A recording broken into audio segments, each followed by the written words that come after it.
et bienvenue dans ce nouvel épisode des Pacific Buzz. Dans ce podcast, on te parle souvent des entrepreneurs du Fénois et de leur parcours. Mais comme pour tout entrepreneur, avant d'avoir pu atteindre son objectif et d'arriver sur le plateau des Pacific Buzz, il a fallu pour chacun d'entre eux se créer un réseau, une base, un endroit où démarrer de façon simple, flexible et pertinente. C'est pourquoi aujourd'hui, nous sommes allés à la rencontre de Steve Suard, le fondateur de Tahiti Coworking, qui propose un service de mise à disposition de bureaux privés ou partagés. Un espace utile pour démarrer son activité à moindre coût et qui peut, au-delà de ça, te permettre de réseauter avec d'autres entrepreneurs de manière simple et conviviale. Donc sans plus attendre, je te laisse découvrir cette conversation entre Steve et Tamatea.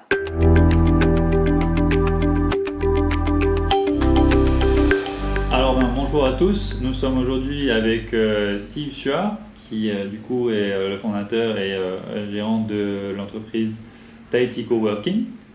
Aujourd'hui nous allons donc parler avec toi rapidement et puis pour commencer je te propose d'attaquer sur la partie qui est ton parcours professionnel, qu'est-ce qui a mené à cette entreprise. Donc pour moi ma première question rapidement pour toi c'est d'où est-ce que tu viens et quel a été ton parcours, qu'est-ce que tu as suivi potentiellement comme études qui ont potentiellement amené à ta place aujourd'hui. D'accord. Bonjour Tamatea. Lorsque étant adolescent, j'ai fait le collège et j'étais pas très doué pour les études justement. Okay. Donc j'ai terminé avec un BEPC. J'ai pas été jusqu'au bac. Okay. J'avais 17 ans.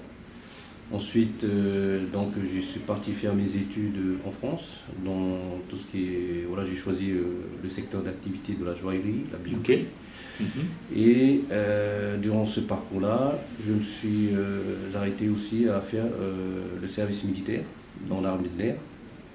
Et ce qui m'a permis justement d'avoir des compétences complémentaires et aujourd'hui que je peux utiliser puisqu'il faut être polyvalent dans ce que je fais. Voilà. Okay.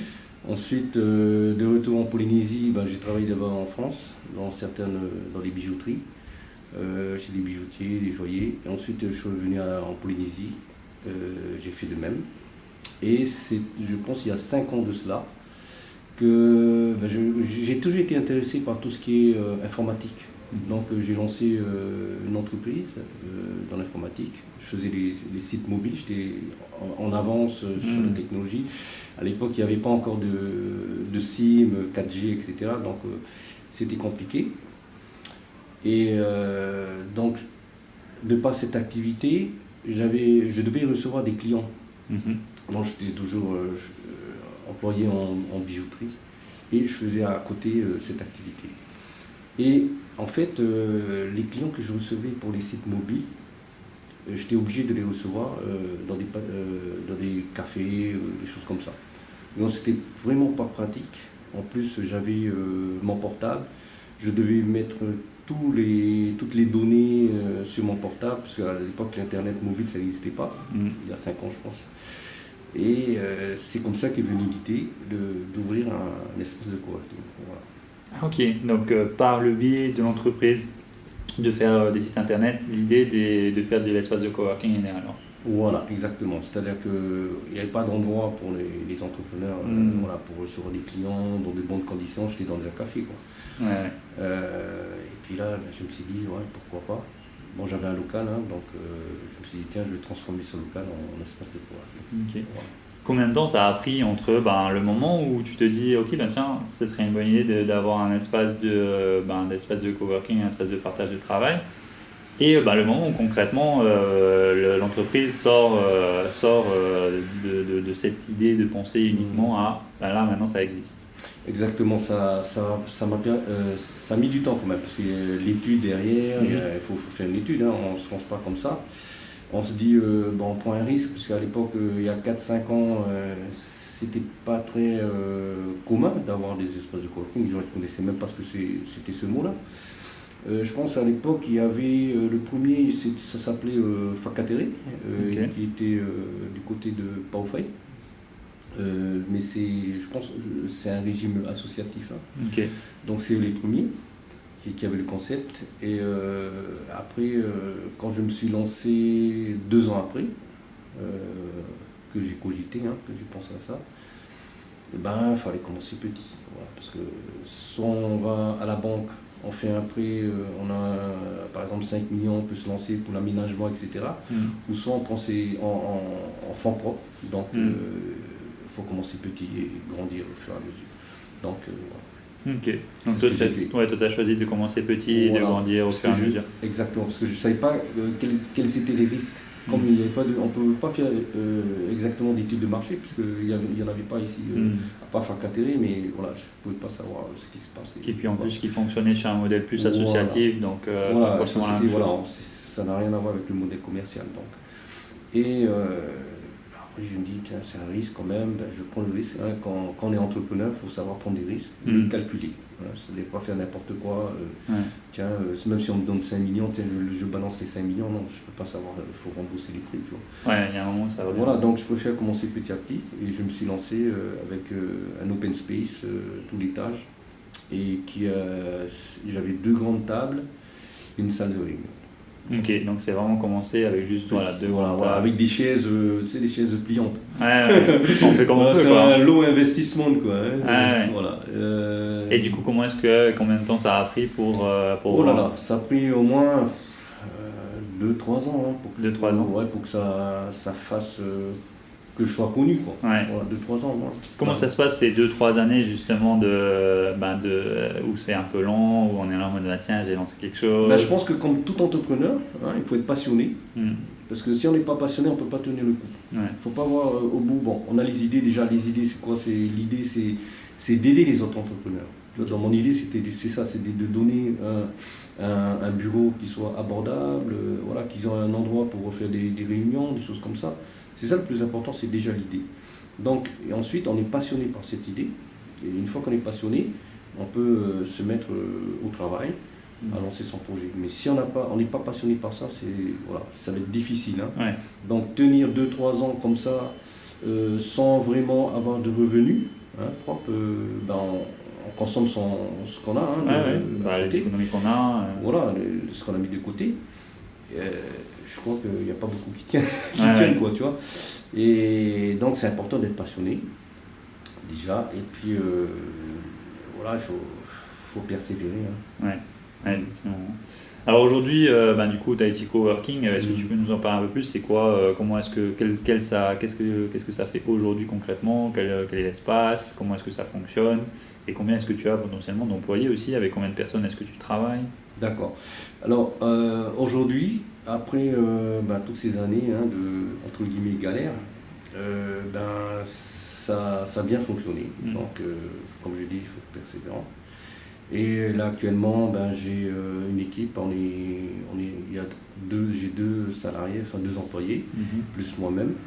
Donc, et l'avantage, c'est que ce qui est difficile dans le coworking, en fait, c'est surtout les charges. Hein, c'est énorme. Donc, comme je disais, il y a les employés, donc il faut payer les charges, il y a les charges sociales, et il faut donc un certain chiffre d'affaires. Donc, c'est important. Et bien heureusement que les locaux m'appartiennent. Hein. Après, si je devais payer un loyer, etc., c'est un peu plus dur. Ouais. Donc là, je m'en sors très bien. Et on est une douzaine de membres, en fait, une douzaine de personnes qui sont sur 3 niveaux. Voilà. J'ai commencé par un niveau au départ. Et l'année dernière, j'ai ouvert le niveau supérieur et juste il n'y a pas longtemps, le troisième niveau. Voilà. Donc l'évolution s'est bien faite en fait. Okay. Voilà. Comme tu disais, petit à petit, par étapes. Exactement, mais ça a mis du temps. Je pense que si j'avais peut-être les 10 millions, voilà, peut-être j'aurais lancé d'un coup. Mais est-ce que tu aurais la clientèle qui aurait suivi exactement, aussi? On ne peut pas savoir. Ouais. Et puis je pense que maintenant ça commence à rentrer doucement dans les mœurs. Ouais. Donc, petit à petit, les gens comprennent. Et du coup, aujourd'hui, en termes de superficie, c'est combien de superficie?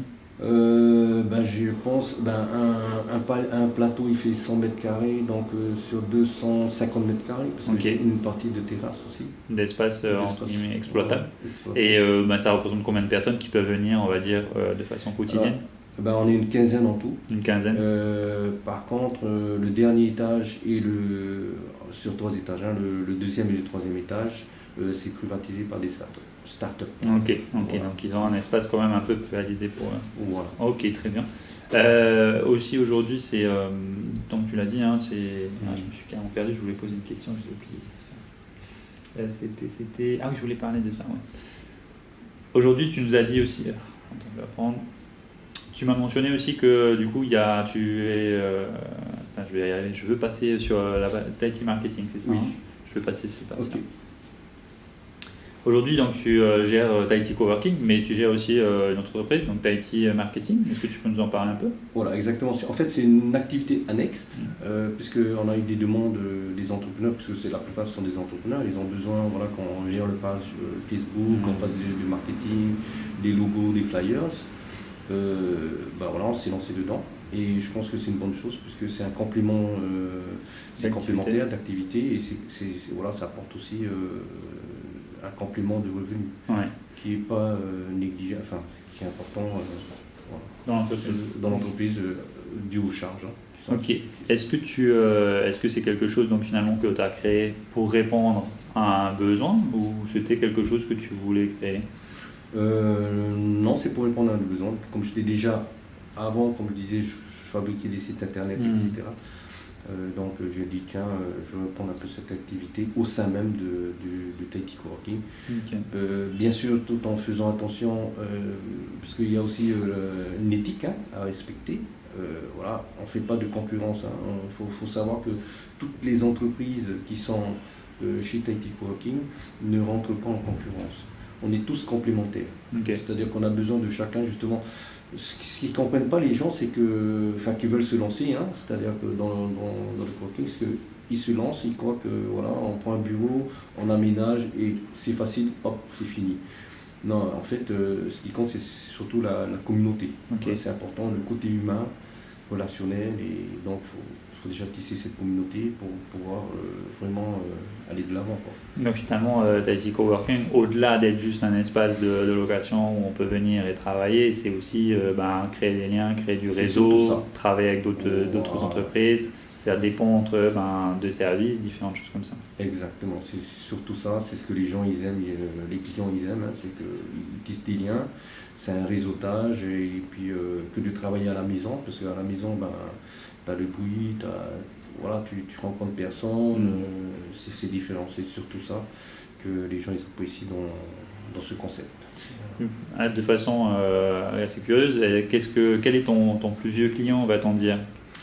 Mon plus vieux client... En termes de durée, d'accord. Je pense que il est là depuis 2-3 ans. 2-3 ans, donc ça fait... Après, ce n'est pas notre objectif. Mon objectif, ce n'est pas de retenir le client. Ouais. C'est-à-dire que, bien au contraire, l'entreprise, donc, un peu comme une pépinière, elle doit grandir. Donc les bureaux ne seront pas suffisamment spacieux pour accueillir d'autres collaborateurs, par exemple. Donc ils vont déménager, ils vont prendre un bureau classique, local, donc un local plus avec bail, etc. Donc nous on est contents parce que en fait on voit qu'ils ont grandi. Donc le but n'est pas de retenir en fait. C'est juste d'aider déjà les entrepreneurs à avoir leur propre bureau, la salle de réunion, et ensuite de grandir et de voler de leurs propres ailes. Donc finalement, du coup, vous êtes une étape dans le chemin entrepreneurial que va avoir l'entreprise. Exactement. Okay. Très bien, je te remercie Steve. Je te propose de faire une première courte pause et de se rejoindre ensuite. D'accord.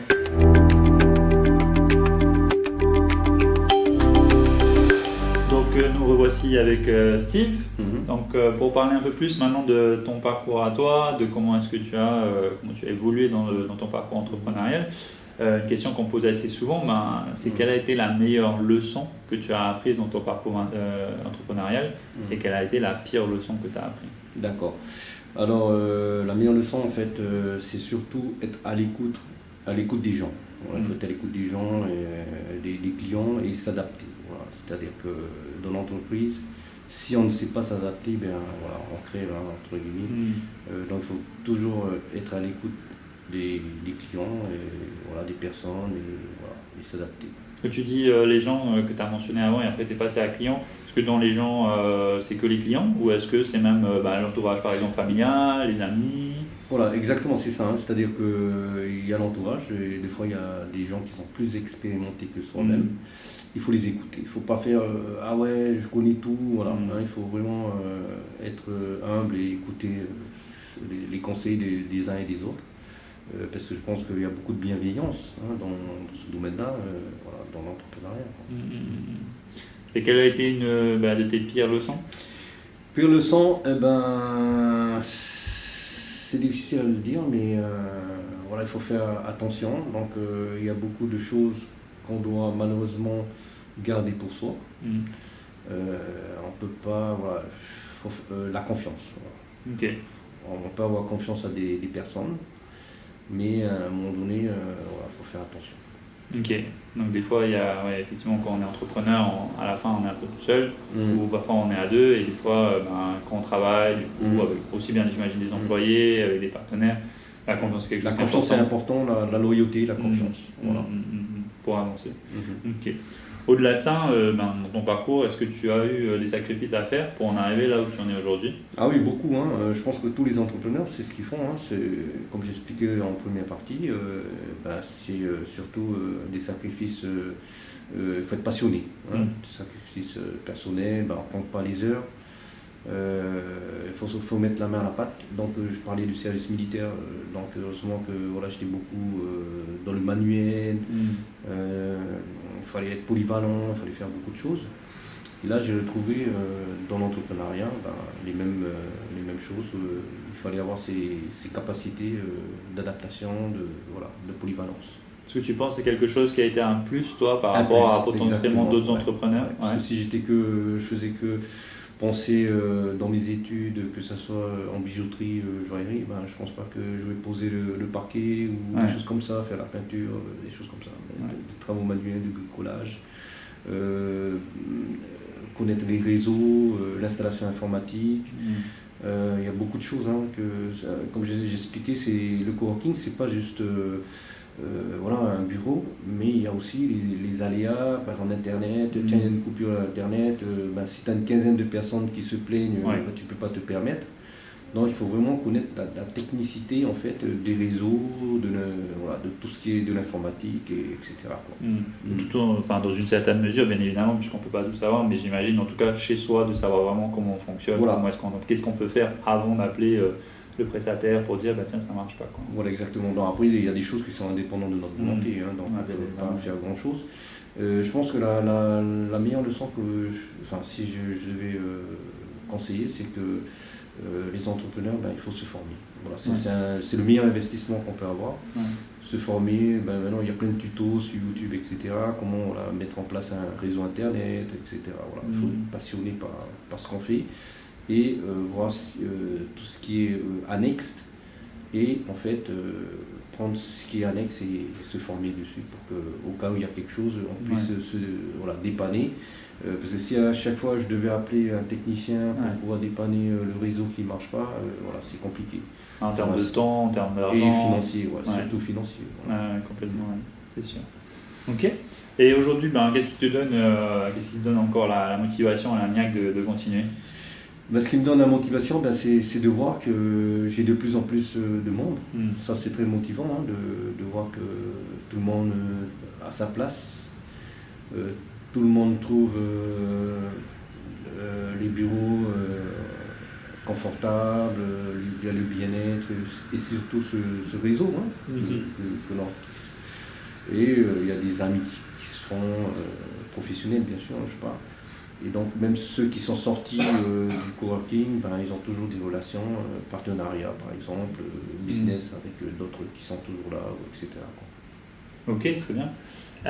Et comment est-ce que toi tu te verrais en tant qu'entrepreneur, si jamais tu te devais te donner un style d'entrepreneuriat, ce serait quoi? Alors je parlais plus peut-être de management. Au niveau management, je suis plus ouvert d'esprit.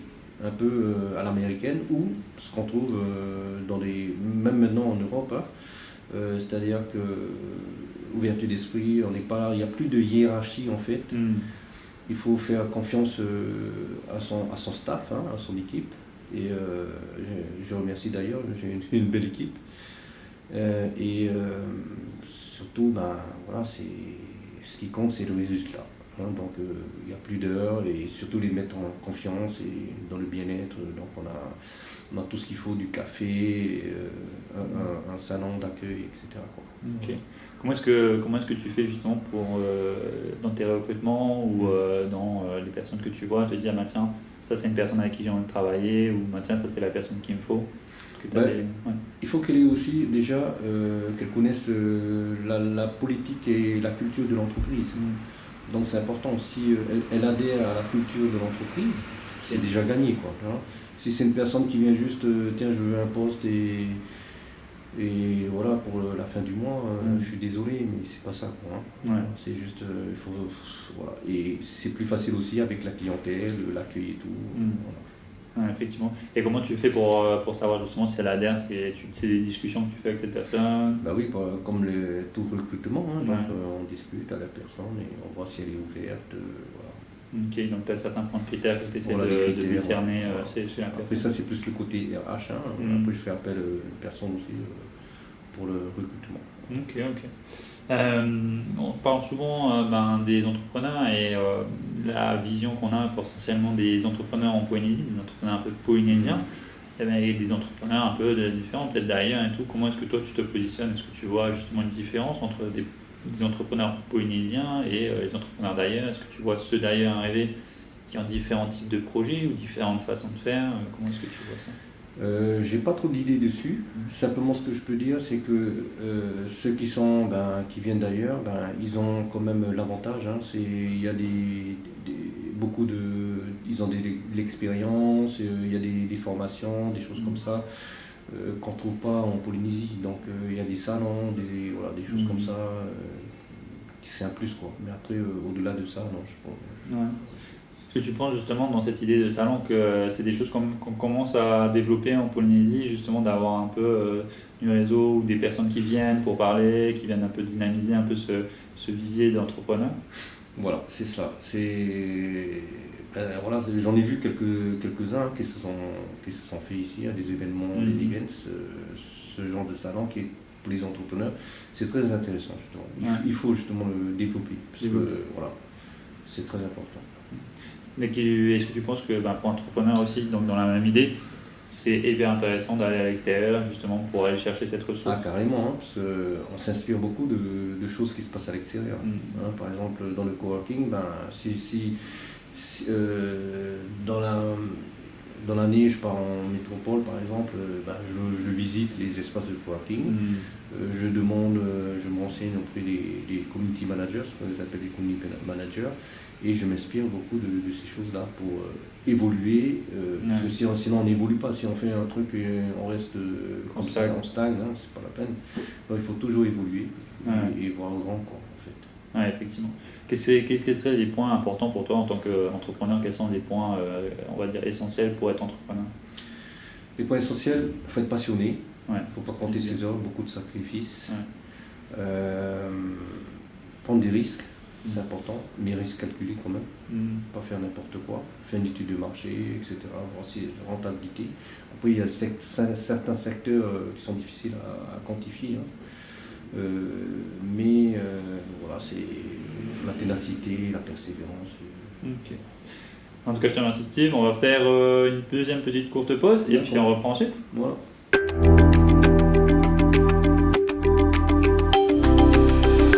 Alors nous revoici de retour avec du coup Steve. Donc Steve, pour toi, 3 petites questions que je vais te poser. Tu me réponds soit optimiste, soit pessimiste. Tu es prêt? Oui. Alors, comment vois-tu ton avenir personnel? Je suis très optimiste. Comment vois-tu l'avenir de ton entreprise? Très optimiste. Ok. Et comment vois-tu l'avenir du Fénois? Optimiste. Okay. Toujours optimiste. Ok, très bien. Maintenant, on va réaborder un peu ces questions. Donc, ton avenir personnel, optimiste, pourquoi? Optimiste. Là, j'ai des projets. Hein, donc, actuellement, c'est en cours. Donc, ça va être Tahiti Coworking et Business Center, Tahiti Business Center. Ok. Pourquoi Business Center? Parce que voilà, c'est l'immeuble entier, donc je suis sur 3 niveaux actuellement et on va proposer d'autres services qui font partie du Business Center, d'où j'expliquais dans la deuxième partie les voyages qui sont importants. Donc j'ai pu visiter les Business Centers en Europe et donc m'inspirer de ça pour ouvrir un Business Center en Polynésie. Ok. Du coup, je pense que tu as un petit peu répondu à la deuxième question qui était pourquoi est-ce que tu optimises sur l'avenir de ton entreprise. J'imagine qu'il y a cette partie-là aussi qui joue un peu. Et du coup, c'est assez amusant de voir comment le mélange entre entreprise et personnel, des fois, dérive un peu entre l'un et l'autre. Voilà, ça se confond. Et ouais. Je pense que c'est un peu la vie de l'entrepreneur, c'est un mode de vie plus qu'autre chose. Hein. Voilà, il faut être très, très... voilà, dans le business, on cogite tout le temps. Ouais. C'est effectivement ça s'arrête pas. Concernant l'avenir du Fénois, tu m'as dit optimiste, pourquoi? L'avenir du Fénois est optimiste, de plus en plus d'entreprises se développent. J'ai remarqué dernièrement qu'il y a beaucoup de salariés, je peux me tromper, mais il y a des salariés qui se mettent à leur compte. Beaucoup de salariés qui, soit par licenciement, soit par propre vouloir de se mettre à son compte, et c'est une bonne chose. On a besoin de beaucoup d'entrepreneurs et d'idées innovantes, des startups, etc. C'est une bonne chose. Et donc c'est très positif dans ce sens. Aussi le fait que ça développe en fait l'économie locale. Ok, effectivement. Tu disais, il y a de plus en plus potentiellement, alors à vérifier, de personnes qui se lancent dans l'entrepreneuriat. Une question aussi qui me vient à l'esprit, c'est par rapport à la période Covid. Ça a eu un impact justement sur ça. Comment est-ce que toi tu as vécu la période Covid en tant qu'entrepreneur? D'accord. Alors personnellement, dans mon activité, on n'a pas vraiment été impacté par le Covid. Bien au contraire, il y a des gens qui ont besoin justement de travailler, de télétravail, mais ils ne pouvaient pas le faire par exemple de la maison parce qu'ils n'avaient pas les ressources nécessaires comme l'internet fibre, etc. Donc ils sont venus dans un espace de coworking travailler dans de meilleures conditions. Par contre avec bien sûr les gestes barrières, tout ce qui vient avec. Et donc je n'ai pas été vraiment impacté par le Covid. Ok, tant mieux. Du coup, tu nous parlais un peu de tes projets. Donc, quels sont les projets dont tu peux nous parler et que tu as bien envie de partager avec nous? Bien sûr. Alors, c'est le Business Center, Tahiti Business Center. On a toujours le Tahiti Coworking, qui est plus un open space. Okay. Et le Tahiti Business Center, qui sera plus l'ensemble, c'est-à-dire des bureaux privés. On a des bureaux privés, on a 2 salles de réunion. Avec les services qui vont avec. Des services complémentaires qui peuvent être de la dactylographie, standard téléphonique, des choses comme ça. Voilà. Donc finalement c'est la lignée logique. C'est l'évolution, exactement, c'est l'évolution. En fait ça a toujours été un de mes projets dès le départ, parce que le coworking c'est très bien, on continue dessus. Mais il y a aussi des personnes qui veulent un standing un peu plus élevé. Et donc j'ouvre cette activité pour certaines personnes qui ont besoin d'un bureau à un standing, c'est un standing avec une salle de réunion pareil, avec tout équipé. Là on a un écran tactile, un écran géant tactile, on peut faire des démonstrations, on a aussi on fait aussi du on appelle ça visioconférence, de la visioconférence mais professionnelle. Voilà. Tous nos équipements sont en fait professionnels, que ce soit de la photocopieuse donc tout ce qui est mis à disposition en tout cas est un standing professionnel. On est passé d'un niveau plus coworking avec des imprimantes un peu quand on est dans les petites entreprises à des grosses imprimantes par exemple, et même les écrans, la technologie a évolué aussi. Voilà, donc on se place sur le Business Center. Donne plus de moyens, plus de possibilités, à un rythme plus élevé aussi, des choses comme ça. Et c'est intéressant parce que tu disais que le Business Center c'était déjà un objectif dès le début, et du coup finalement le Tahiti Coworking c'était une étape entre les deux alors pour toi? C'était un début. Voilà. Ouais. C'est-à-dire que je n'avais pas de visibilité. Ouais, c'est ce que tu disais déjà dès Voilà, le début. Hein. au tout début. Donc maintenant, j'ai plus de visibilité, je sais quelles sont les demandes. Voilà. Et je m'adapte au marché. Ouais, finalement, ok, c'est un process qui était bien pensé, d'y aller par étapes pour du coup avoir cet objectif à la fin, mais vraiment d'y aller par étapes sans pour autant essayer de brûler par rapport au marché, par rapport à ce qu'on est capable de faire, ce qu'on est capable de fournir, etc. Voilà. etc. Quand je dis j'ai une visibilité, bien sûr que c'est pas du 100%. On prend toujours un risque. Hein. Bien sûr. Donc j'ai une visibilité dans le sens où il y a une demande. Ouais. Mais c'est pas dire que voilà, je signe un contrat avec toi. Voilà. Donc je prends quand même un risque dans l'investissement de l'équipement, de l'aménagement, etc. Mais voilà, c'est comme ça, on est entrepreneur, il faut prendre des risques. On n'est jamais, c'est assez rare qu'on soit à 100% sinon c'est trop gros, sûr, sinon demain tout le monde se lance. Voilà. Si ça marche bien, là je fais la même chose et voilà. Non, c'est pas comme ça. Ouais. Des fois ça peut très bien marcher à un endroit, on va répliquer, sinon ça va pas marcher, ou des fois c'est juste la période qui est pas bonne, tu vas lancer 2 ans c'est une question de timing, c'est une question de localisation, c'est une question du personnel, de la team, de beaucoup de choses. Hein. Ouais, il y a plein de facteurs. Voilà, il y a vraiment beaucoup de critères qui rentrent en jeu et on ne peut pas dire que voilà, parce qu'une personne, par exemple moi je vois une pizzeria qui marche bien, je fais la même chose à côté, c'est pas dire que ça marche parce que chacun a sa propre recette, chacun a son propre humeur, l'ambiance, La etc. communication café, les visuels, est-ce que tu fais la livraison de pain. Donc le conseil que j'ai à donner aux entrepreneurs aussi, c'est que voilà, il ne faut pas simplement voir les entreprises qui marchent et se dire tiens je fais la même chose. Ici c'est un sport national, j'ai l'impression de copier. Il faut surtout avoir ses propres idées, avoir quelle est la motivation en fait de ton idée. Par exemple, moi, c'était d'aider les entrepreneurs parce que j'étais dans un besoin. Hein, j'allais dans le café, comme j'expliquais dans la première partie. Et c'est de là, il faut être passionné aussi. Et si on a tout ça regroupé, je pense que voilà, ça marche. Mais faire différemment des autres. Il ne faut pas rester se cantonner à faire la même chose que les autres et casser les prix aussi. Non, c'est pas comme ça. Il faut vraiment se démarquer en fait.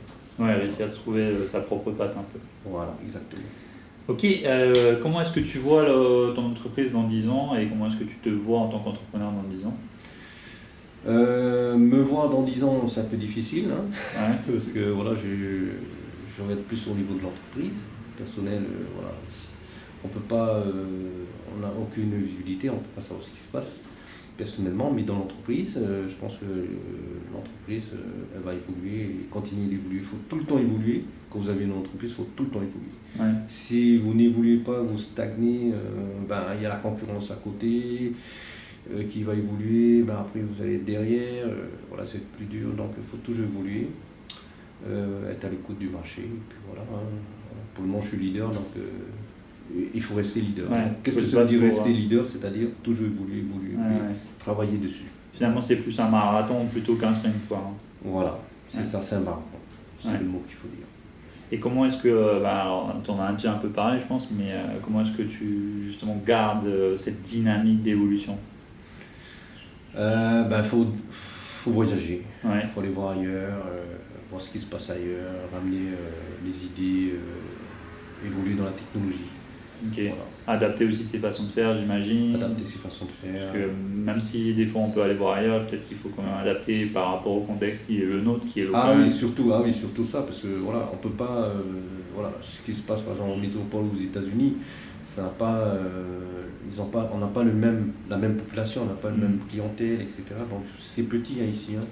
Donc je peux pas faire par exemple, je lance demain un espace de coworking de 2000 m², voilà, ça va être difficile de remplir quoi, avec les charges et tout, l'électricité, etc., qui est énorme ici, les coûts d'électricité. Par contre, en métropole, tout ça, tu as des zones industrielles, tu as des zones qui sont loyer pas cher, des choses comme ça. Tu peux exploiter. Maximum, il y a la population, il y a le nombre suffisant de personnes, de clients. Ouais. Là, effectivement, ce que tu viens de dire, c'est tout à fait ça. Il faut s'adapter au marché local. Ok, alors tu nous as déjà donné un, mais est-ce que tu aurais une recommandation à nous donner à nos auditeurs qui veulent se lancer peut-être dans l'entrepreneuriat ou même qui sont dans cette entreprise, dans cette dynamique d'entrepreneur et un petit message que tu pourrais leur laisser? Je les encourage vivement à se lancer dans l'entrepreneuriat, parce que c'est une belle aventure. La plupart des entrepreneurs avec qui j'ai eu une discussion sont très heureux d'avoir fait ce pas-là. Simplement, comme j'expliquais au tout début, il faut être persévérant, passionné, etc. Ok. Voilà. En tout cas, Steve, je te remercie et puis je te souhaite un bel avenir pour ton business center. Bien, merci Mathéa, c'est moi qui te remercie. Bonne journée, au revoir. Merci, au revoir.